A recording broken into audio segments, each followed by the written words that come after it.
இலங்கையின் அரசு அமைப்புகளையும் சட்டத்தின் ஆட்சியையும் பாதுகாப்பதில் முக்கிய அதிகாரிகளின் பங்கு மிக முக்கியமானதாகும். உண்மையில் இவர்கள் எப்படியாக செயற்படுகிறார்கள், எப்படியான நகர்வுகள் இடம்பெறுகிறது, இலங்கையின் ஆட்சி அதிகார கட்டமைப்பில் போதைப்பொருள் வர்த்தகர்கள், பாதாள உலக தாதாக்களின் செயற்பாடுகள் எப்படி இருக்கிறது, இப்படியான நிறைய கேள்விகள் இருந்து கொண்டே இருக்கிறது. நாட்டின் சட்ட ஒழுங்கு மற்றும் ஊழல் தடுப்பு நடவடிக்கைகளில் பின்வரும் 3 அதிகாரிகள் பிரதானமான பங்கினை வகிக்கிறார்கள். ரங்க திசாநாயக்க லஞ்சம் அல்லது ஊழல் பற்றிய விசாரணை ஆணைக்குழுவின் ஆணையாளர் அல்லது பணிப்பாளர் நாயகம். 2023ஆம் ஆண்டில் 9ஆம் இலக்கு ஊழல் எதிர்ப்பு சட்டத்தின் கீழ் எவ்வித பயமுமின்றி ஊழல் குற்றச்சாட்டுகள் குறித்த விசாரணைகளை தீவிரமாக நடத்தி வருகிறார். சானியா அபேசகர பிரதி போலீஸ் மா அதிபர், குற்றப்புலனாய்வுத்துறையின் முன்னாள் பணிப்பாளரும் தற்போதைய பிரதி போலீஸ் மா அதிபருமான இவர் ஈஸ்டர் தாக்குதல் விசாரணை மற்றும் பல முக்கிய குற்றவியல் வழக்குகளின் புலனாய்வு நடவடிக்கைகளை சரியாக வழிநடத்தி வருகிறார். திலீப பீரிஸ் மேலதிக சொலிசிட்டர் ஜெனரல், ஜனாதிபதி சட்டத்தரணி, சட்டமாதிபர் திணைக்களத்தின் சார்பில் குற்றப்புலனாய்வு துறையின் விசாரணைகளுக்கு தேவையான சட்ட வழிகாட்டல்களையும் நீதிமன்ற நடவடிக்கைகளையும் மேற்கொண்டு வருகிறார். இப்படியாக தென்னிலங்கையின் ஊடகங்கள் இவர்களை பிரச்சாரப்படுத்திக் கொண்டிருக்கிறது. இவர்கள் 3 பேரும் ஒரு குறிப்பிட்ட அரசாங்கத்தின் நலனுக்காக உழைக்காமல் இலங்கையின் அரசு மற்றும் பொதுமக்களின் நலனுக்காகவே செயற்பட்டு வருவதாக அவர்கள் குறிப்பிடுகிறார்கள். முந்தைய மற்றும் தற்போதைய காலகட்டங்களில் முறைகேடுகளில் ஈடுபட்ட அரசியல்வாதிகள் மற்றும் அவர்களுக்கு தொழிலாக இருந்த அதிகாரிகள் பலருக்கு தண்டனைக்கு கிடைக்கும் வாய்ப்பும் சூழலும் ஏற்பட்டுள்ளது. இதனால் அச்சமடைந்துள்ள ஒரு குறிப்பிட்ட குழுவினர் இந்த 3 அதிகாரிகளையும் பதவிகளில் இருந்து நீக்குவதற்காக சதி திட்டங்களை தீட்டி வருகின்றனர். 2025ஆம் ஆண்டு அக்டோபர் மாதம் 27 அன்று இதற்கான முதல் கட்ட கூட்டங்கள் மற்றும் ஊடகவியலாளர் சந்திப்புகள் நடத்தப்பட்டதாக குறிப்பிடப்படுகிறது. மக்கள் மத்தியில் பொய்த் தகவல்களை பரப்பி அதிகாரிகளுக்கு எதிராக போராட்டங்கள் மற்றும் ஊடக சந்திப்புகளை நடத்த திட்டமிட்டு வருகின்றனர். இணையதளங்கள், அச்சடிக்கப்பட்ட ஊடகங்கள் மற்றும் மின்னணு ஊடகங்கள் மூலம் இந்த அதிகாரிகளுக்கு உளவியல் அழுத்தத்தை கொடுக்க முயற்சிகள் மேற்கொள்ளப்படுகின்றன. இப்படியாக இருக்கும் நிலையில் திருடப்பட்ட நிதி என்பது ஏதோ ஒரு குறிப்பிட்ட அரசியல் கட்சியின் பணம் கிடையாது. அது நாட்டின் அனைத்து மக்களின் பொது பணமாகும். எனவே பொதுமக்கள் விழிப்புடன் செயல்பட வேண்டியதன் அவசியத்தை சுட்டிக்காட்ட வேண்டிய கட்டாயம் இருக்கிறது. பொய் பிரச்சாரங்களை நம்பி ஏமாறாமல் உண்மையான நிலையை அறிந்து கொள்ள வேண்டும் எனவும், அதே நேரம் அரசு நிறுவனங்களையும் நேர்மையாக கடமையாற்றும் அதிகாரிகளையும் பாதுகாப்பதற்கு பொதுமக்கள் தங்களின் ஆதரவை வழங்க வேண்டும் எனவும் கோரிக்கை விடுக்கப்படுவதும் இங்கு குறிப்பிட்டு சொல்ல வேண்டிய முக்கியமான விடயமாகும். இலங்கையின் ஊழலற்ற மற்றும் சட்டத்தின் ஆட்சி நிலவும் சூழலை உருவாக்க வேண்டுமானால் ரங்க திசாநாயக்க, சானியா அபேசகர மற்றும் திலீப பீரிஸ் போன்ற நேர்மையான அதிகாரிகளின் பாதுகாப்பும் அவர்களின் சுதந்திரமான செயற்பாடும் உறுதி செய்யப்பட வேண்டும். தவறான தகவல்களுக்கு எதிராக பொதுமக்கள் விழிப்புணர்வுடன் இருப்பதே நாட்டின் எதிர்காலத்திற்கு மிக முக்கியமானது என சொல்லப்படுகிறது.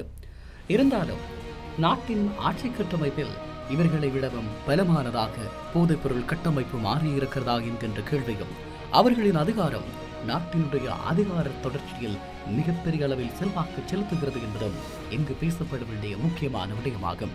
அதாவது சிரான் பாசிக் போன்றவர்கள் எப்படி இந்த நாட்டின் இருப்பை தங்களுடைய கட்டுப்பாட்டுக்குள் வைத்திருக்கிறார்கள் என்பதும், அவர்களின் கீழுள்ள துபாயில் கைது செய்யப்பட்டிருக்கும் அந்த 4 பேரும் என்ன செய்கிறார்கள் என்பது தொடர்பிலும் விரிவான தொடர் விசாரணைகள் மேற்கொள்ளப்பட வேண்டும். அதே நேரம் சமீபத்தில் ஸ்ரீலங்காவின் நாடாளுமன்றத்தில் நீதி மற்றும் தேசிய ஒருமைப்பாட்டு அமைச்சரால் சமர்ப்பிக்கப்பட்ட 22வது அரசியலமைப்பு திருத்த சட்டம் மூலம் இலங்கை நீதித்துறை கட்டமைப்பில் முக்கியமான மாற்றங்களை முன்மொழிவதாக சொல்கிறார்கள். மேன்முறையீட்டு நீதிமன்றம் மற்றும் உயர் நீதிமன்ற நீதிபதிகளின் ஓய்வு பெறும் வயதை மேலும் 2 ஆண்டுகள் உயர்த்துவதற்கு முன்மொழியப்பட்டுள்ளது. மேன்முறையீட்டு நீதிமன்ற நீதிபதிகளின் எண்ணிக்கையை 19 இருந்து 24 உயர்த்த உத்தேசிக்கப்பட்டிருக்கிறது. வழக்குகளின் காலதாமதத்தை குறைக்கவும், ஊழலுக்கு எதிரான விசாரணைகளை விரைவுபடுத்தவும் நீதித்துறை சேவை ஆணைக்குழு மற்றும் அரசாங்க பகுப்பாய்வாளர் திணைக்களத்துக்கு புதிய பணிப்பாளர்களை நியமிக்கவும் திட்டமிடப்பட்டுள்ளது. அதே நேரம் சட்டத்தின் ஆட்சியை முடக்குவதற்கும் விசாரணைகளை திசை திருப்புவதற்கும் பயன்படுத்தப்படும் நுட்பங்கள் குறித்து பின்வரும் பின்னணி விவாதிக்கப்படுகிறது. பொய் பிரச்சாரம். ஒரு பொய்யை திரும்ப திரும்ப கூறுவதன் மூலமாக அதனை உண்மையாக போல சித்தரிக்கும் மக்கள் மத்தியில் குழப்பத்தை ஏற்படுத்துவது ஊடக உத்திகள் செயற்படுகிறது. சமூக வலைத்தளங்கள், இணையதளங்கள் மற்றும் சில மின்னணு ஊடகங்களை பயன்படுத்தி நேர்மையான அதிகாரிகள் மீது சேரை வாரிப்பூசும் முயற்சிகள் நடைபெறுவதாகவும், அதேபோல சட்ட ரீதியான சீர்திருத்தங்கள் மற்றும் குற்றவியல் விசாரணைகளை அரசியல் லாபத்திற்கு பயன்படுத்திக் கொள்ள எதிர்த்தரப்பினர் முயல்வதாகவும் விமர்சனங்கள் முன்வைக்கப்படுகிறது. நாட்டின் தற்போதைய சூழலில் பொதுமக்கள் தெளிவாக புரிந்து கொள்ள வேண்டிய முக்கியமான வேறுபாடு, குறிப்பிட்ட காலப்பகுதியில் மக்களால் தேர்ந்தெடுக்கப்படும் அரசியல் நிர்வாகம்தான் அரசாங்கம். அதே நேரம் நீதிமன்றங்கள், காவல்துறை, சட்டம் அதிபர் திணைக்களம் மற்றும் ஊழல் தடுப்பு ஆணைக்குழு போன்ற நிரந்தரமான தேசிய கட்டமைப்புகளை கொண்டது அரசு. நீதித்துறை மற்றும் விசாரணை அமைப்புகளின் அதிகாரிகள் செயற்படுவது குறிப்பிட்ட அரசாங்கத்தின் பாதுகாப்பிற்காக அல்ல, மாறாக நாட்டின் அரசியலமைப்பு மற்றும் பொதுமக்களின் உரிமைகளை பாதுகாக்கும் அரசின் நிலைத்தன்மைக்காகவே ஆகும். இலங்கையில் முறைகேடுகள், ஊழல்கள் மற்றும் பெருங்குற்றங்கள் தொடர்பாக தொடங்கப்பட்டுள்ள விசாரணைகள் தடங்கலின்றி தொடர வேண்டுமானால் சட்ட திருத்தங்கள் தகுந்த சட்ட நடைமுறைகளின்படி பரிசீலிக்கப்பட வேண்டும். விசாரணை மற்றும் நீதித்துறை அதிகாரிகளுக்கு அளிக்கப்படும் சுயாதீனமான வேலை சூழல் பாதுகாக்கப்பட வேண்டும். அரசியல் அழுத்தங்கள் மற்றும் போலி ஊடக பிரச்சாரங்கள் கடந்து நாட்டின் சட்ட அமைப்புக்குள் உறுதுணையாக நிற்பதே குடிமக்களின் இப்போதைய தலையாய கடமையாகும்.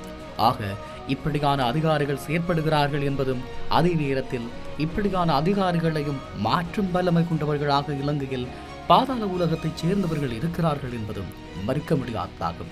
சிரான் பாசிங், கஞ்சிபானி இம்பான் போன்றவர்கள் எப்படி தங்களுடைய வியாபார கட்டமைப்பை நாட்டினுடைய அரசு கட்டமைப்புகளுக்குள் உட்புகுத்தி இருக்கிறார்கள்? இவர்களுக்கு ஆதரவாக ஸ்ரீலங்காவின் அரசு காவல்துறை எப்படி செயற்படுகிறது? இது தொடர்பான கேள்விகளும் பதில்களும் தென்னிலங்கையை இப்போது உலுக்கிக் கொண்டிருக்கிறது. உண்மையில் இலங்கையின் எதிர்கால இருப்பு தொடர்பிலும், இலங்கை மக்களின் நிம்மதியான வாழ்வும், இலங்கையர்களுடைய எதிர்கால தலைமுறையினுடைய நிம்மதியான வாழ்வுக்கும் இது எப்படி அச்சுறுத்தல் விடுக்கிறது என்பது உங்கள் எல்லோருக்குமே தெரியும். உண்மையில் அதிகாரிகள் தங்களுடைய ஆட்சி வரம்பை அல்லது அதிகார வரம்பை தக்க வைத்துக் கொள்வதும், சிலருடைய வளைவு சுழிவு நெளிவுகளை உள்வாங்காமல் இருப்பதும் உண்டு. ஆனால் பெரும்பாலான அதிகாரிகள் அப்படி இல்லை என்றும், இலங்கையினுடைய காவல்துறையிலேயே இருந்து போதைப்பொருள் மாஃபியாக்களிடம் சம்பளம் பெறுகின்ற எத்தனையோ காவல்துறை அதிகாரிகள் இருக்கிறார்கள் என்பதும் இங்கு குறிப்பிட வேண்டியதாக இருக்கிறது. இலங்கையின் 34, 35, 36வது போலீஸ் மா அதிபர்கள் தொடர்பாக எழுந்த குற்றச்சாட்டுகள், அதிலே இலங்கையின் 34வது போலீஸ் மா அதிபருக்கு விதிக்கப்பட்ட மரண தண்டனை, அதே போல இன்னும் பல விடயங்களின் அடிப்படையில் பார்க்கிற போது இலங்கை என்கின்ற நாடு அரசு அதிகாரிகளால் முறையற்ற விதத்தில் அல்லது அரசு அதிகாரிகள் முறையற்ற விதத்தில் வளைத்து போடப்படுகிறார்களா என்கின்ற கேள்வியை உருவாக்கி நிற்கிறது. என்னதான் நேர்மையான அதிகாரிகள் இருந்தாலும் இப்படியான அதிகாரிகள் இருக்கும் வரை நாட்டையும் நாட்டினுடைய அரசியல் இருப்பையும் பேண முடியாது என்பதே மிக முக்கியமான உண்மை விடயமாகும்.